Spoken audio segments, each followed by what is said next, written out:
আমি দিলাম তার অপরাধ কি ছিল?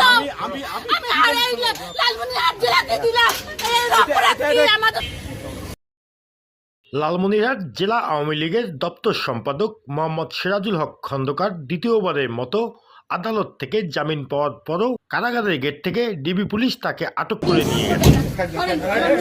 আমরা নোংরা না বলছি, নোংরা না আমি সে বলছি আমি জানাশোনা করব, আমরা গাড়ি তুলে দেব। আপনি একটা কথা বলবেন, আপনি একদম টেনশন করবেন না, উপরে আল্লাহ আছে, এর বিচার আল্লাহ করবে।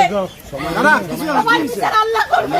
আজকে মিথ্যা অপবাদে এতটা মাস জেল কাটতেছে, আজকে দেশবাসীর কাছে আমি দিলাম তার অপরাধ কি ছিল?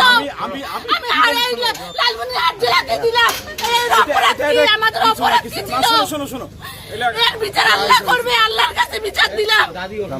নোংরামির একটা লিমিট থাকে, সবকিছুর একটা শেষ আছে। উপরে আল্লাহ আছে, কখনো কাউকে ছাড় দিবে না।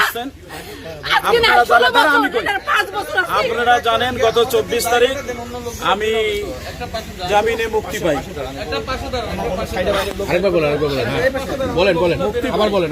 মুক্তি পাই, তারপরেও ফ্যাসিস্টি কায়দায় যে জুলুম নির্যাতন করে আমাকে ডিবি অফিসে নেওয়া হয়, ডিবি অফিস থেকে থানায় নিয়ে ওই শ্রমিক দল অফিস ভাঙার মামলায় দেওয়া হয়। আজকে মাননীয় আদালত আমাদের আইনজীবীদের যুক্তি তর্ক শুনে আমাকে আবারও জামিন দিয়েছে। আজকে আবারও আমাকে ডিবির লোকজন আসছেন, নিয়ে যাবেন। আমি স্বেচ্ছায় যাচ্ছি। তবে লালমনিরহাটবাসীর কাছে আমার একটা কথা থাকলো যে আপনারা বিবেক বিবেচনা করে দেখবেন ফ্যাসিস্ট কারা। গত 25 মে প্রথমবারের মতো জামিন পেলেও জেলগেট থেকে আটক করে নতুন মামলায় গ্রেপ্তার দেখানো হয়েছিল। বুধবার 3 জুন দ্বিতীয়বার জামিনের পর আবারও একই ঘটনা ঘটল। এবার কোন মামলায় আটক করা হয়েছে তা পুলিশ আনুষ্ঠানিকভাবে এখনও জানায়নি। ঘটনাটি স্থানীয়ভাবে ব্যাপক আলোচনা ও সমালোচনা সৃষ্টি করেছে।